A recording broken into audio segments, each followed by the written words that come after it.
That's one small step for man. Out for the out for the Welcome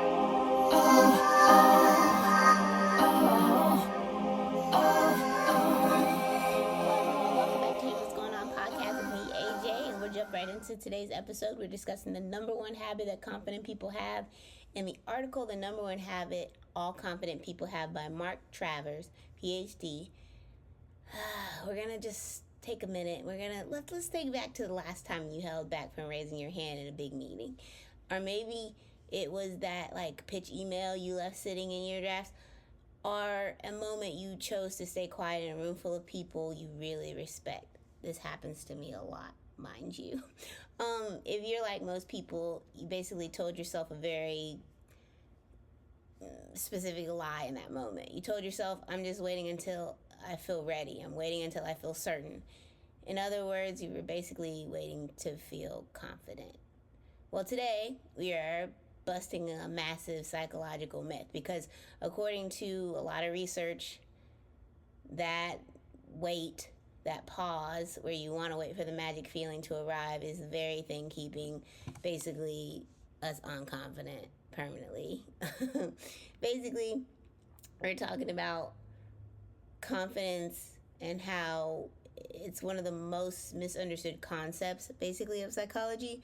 We tend to treat it like a personality trait or a genetic lottery ticket. We think people are either born with it or they permanently lack it. And our massive model of confidence kind of goes like this. First, I'll feel confident, then I'll act. Which sounds logical. It's basically like we shouldn't just jump into situations before we feel ready, right? Like, the problem is,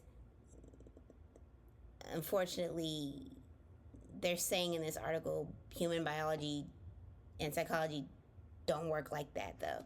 Confidence doesn't just descend upon you from above because you waited long enough, or you prepped in your room for another 10, 15, 11 hours. So, basically, psychologists from the history have discovered the single most powerful source of confidence is something called mastery experience translation. Basically, our mastery experience. And that's basically like a culmination of evidence gathered from actually doing things. So I guess it kind of relates to the concept of the 10,000 hours thing. Maybe, perhaps, I don't know. But basically, it was proved in a famous series of studies with people who had phobias of snakes. Basically, they would sit in a room and give them a pep talk or tell them they were brave. Instead, he wouldn't do that. Instead, he would tell them,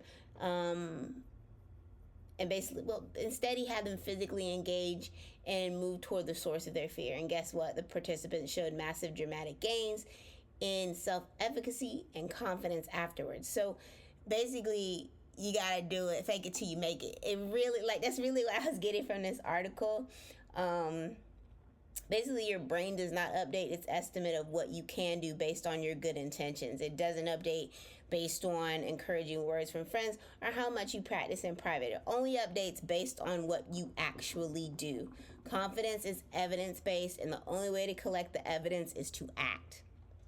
So then we can move on to, since we know now confidence comes from action, what separates the genuinely confident people from the people who lack confidence? And this is the habit that they came up with here in the article. They act in the presence of discomfort rather than waiting for the discomfort to pass. Now, I'll be clear, this isn't about being reckless. Please don't do that. Or having that fake it till you make it fake bravado or pretending you don't have self-doubt. Although I do feel like it kind of is a little bit fake it till you make it too, because you have to just take action and just pretend. I do feel like it is, though. Confident people are not a special species of human who feel no fear. The science kind of debunks that. And they do say confident people feel the exact same self-doubt we do, except they have a different relationship with that uncertainty. So they practice moving alongside doubt rather than waiting for it to clear up. Psychologists talk a lot about something called the intolerance of uncertainty. People who absolutely hate ambiguity, me, and distress, me, report lower well-being, less cognitive flexibility, and massive tendency to avoid new situations. I feel attacked. Anyway, the cure to this isn't, but the cure to this isn't eliminating uncertainty, because let's face it, life is always uncertain. Basically, the cure they basically talk about in the article is repeated practice exposure to uncertain situations until the discomfort becomes manageable. Not discomfort leaves until it becomes manageable. Meaning, like me, I continue to progress and practice free will and exert my free will. And therefore, I'm constantly, well, not constantly, but in moments where I feel like, oh, I have enough spoons today, because I used to spoon thing, to go do this, I will. And it's uncomfortable, yes, of course, but I'm still going to go try to do it, because it's important that I experience the thing so I can build it up so it's more manageable the next time that I go. Again, it's not to where you have no discomfort, it's to have manageable discomfort. So we'll look at how that kind of plays out in the real world. Imagine two equally talented professionals like sitting in the same team meeting. A new initiative comes up. Professional A volunteers to lead it, even though they aren't entirely sure how they're going to pull it off. Professional B, who is just as capable, decides to wait until they feel more prepared. 6 months later, Professional A has a track record, real feedback, and a completely updated evaluated sense of their own abilities. Professional B still just has good intentions, and their self-assessment hasn't changed at all because of their inaction. The waiting paradoxically deepens the very anxiety that was meant to fix it. That it was meant to fix, basically. So basically what it's saying is, Professional B didn't do anything because they were waiting for it to feel right. Nothing lost, nothing gained, though. Professional A didn't know what they were going to do, but said, you know what, I'll figure it out as I go. They progressed, they gained confidence, and they elevated their sense of their abilities. So basically, rounding this out here, stop waiting. Let the stop waiting. Next time you're waiting for certainty to arrive, you kind of just have to kind of take a risk, and remember that certainty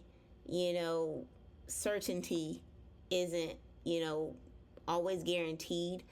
But I think I know if I'm able to kind of ask a question like, well, what if I do this? I wonder what would happen, and my curiosity will lead me to action, which I've been using to kind of reframe and influence myself into trying different and new things and going different places and experiencing different things. But moving on to what I'm happy and grateful for, I'm grateful for embracing my free will, even if that free will is to do absolutely nothing.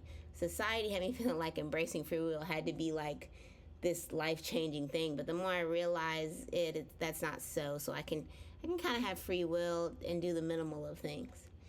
The quote: accept people as they are, but place them where they belong. Always remember you are the CEO of your life. Acceptance frees you from trying to change anyone. Boundaries protect your peace. Not everyone earns the same access, same closeness, same seat at your table. And that's not cruelty. That's self-respect. But before I go, be sure to check out the show notes. Also check out my books on Amazon titled Poems to Cry To in the Dark and Love Letters Never Sent to Myself, and leave a 5-star rating. Other than that, I don't have anything else. I'm glad you're still here, and I hope you have the day you deserve. Bye!